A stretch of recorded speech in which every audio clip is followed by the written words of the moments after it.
वारीच्या वाटेवरती आज दुर्दैवी अपघात झाला. जे अपघातग्रस्त रुग्ण आहेत, ज्या रुग्णांवरती ज्या हॉस्पिटलमध्ये उपचार सुरू आहेत, ते हॉस्पिटलचे डॉक्टर सुद्धा आपल्या सोबत आहेत. आपण त्यांच्यासोबत चर्चा करू. सर, खरं तर आज वारीच्या वाटेवरची ही दुर्दैवी घटना आहे. सर्व रुग्ण जे आहेत ते तुमच्या हॉस्पिटलमध्ये उपचार घेत आहेत. सध्याची काय परिस्थिती आहे? साधारणतः सकाळी 9च्या सुमारास हा अपघात झालेला तुम्हाला सर्वांना माहीत आहे.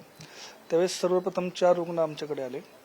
त्याच्यानंतर पुन्हा 3 रुग्ण आमच्याकडे आले. त्यातल्या प्रत्येकांवरती आम्ही जी काही इमर्जन्सी ट्रीटमेंट असते ते चालू केलेले होते. त्यातील 2 पेशंटमधील एकाचा पाय फ्रॅक्चर आहे, एकाला पायाला क्रश इंजुरी आहे, एकाला हेड इंजुरी आहे आणि ह्यांना पायाला जवळजवळ 15 ते 16 स्टिचेस या ठिकाणी बसलेले आहेत. तर साधारणतः ही सगळी आम्ही ट्रीटमेंट त्या ठिकाणी इमर्जन्सीमध्ये चालू केली. त्यामध्ये एक पेशंट जो आमच्याकडे आला होता त्याच्या चेस्टमध्ये ट्रॉमा होता.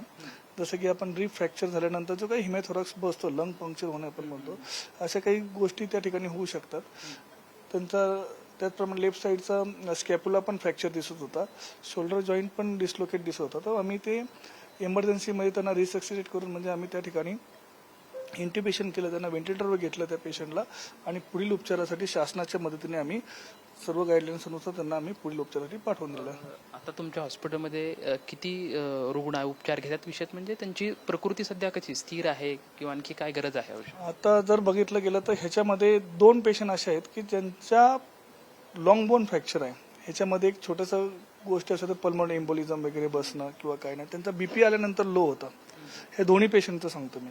एका पेशंटचा बीपी लो होता, त्याचप्रमाणे फ्रॅक्चर पण होतं. तर त्या ठिकाणी आम्ही त्यांचा बीपी वगैरे वर आणलेला आहे. त्यांचा ब्लड लॉस बहुत मोठ्या प्रमाणात झालेला होता. त्यासाठी आम्ही पुढची तयारी करून त्यांना ब्लड ट्रान्सफ्युजन पण त्या ठिकाणी दिलेलं आहे. सेम कंडिशन दुसऱ्या एका पेशंटची, त्याच्या पायाची पूर्णपणे क्रश इंजुरी आहे. तिला पण त्या ठिकाणी बीपी लो होता, त्याचप्रमाणे तिचं सॅच्युरेशनही ड्रॉप होतं.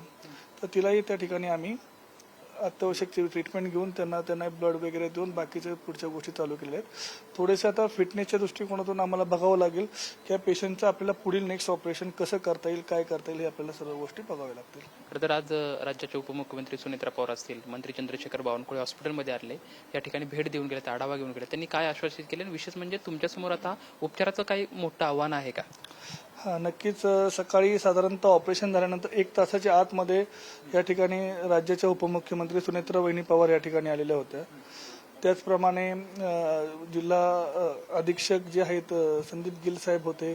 त्याचप्रमाणे IG या ठिकाणी आले होते. जिल्हा परिषद CO या ठिकाणी आले होते.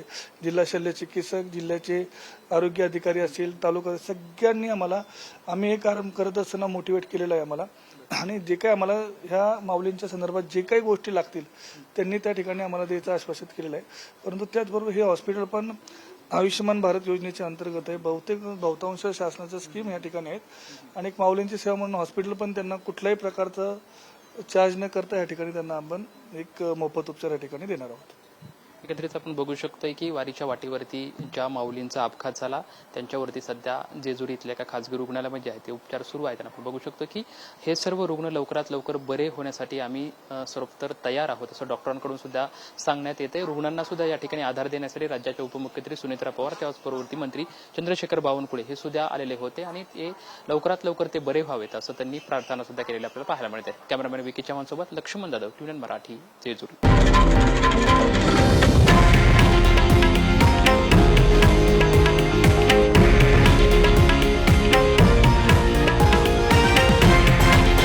हे आहे देशातील नंबर 1 न्यूज नेटवर्क आणि आपण पाहत आहात TV9 मराठी, एकमेव.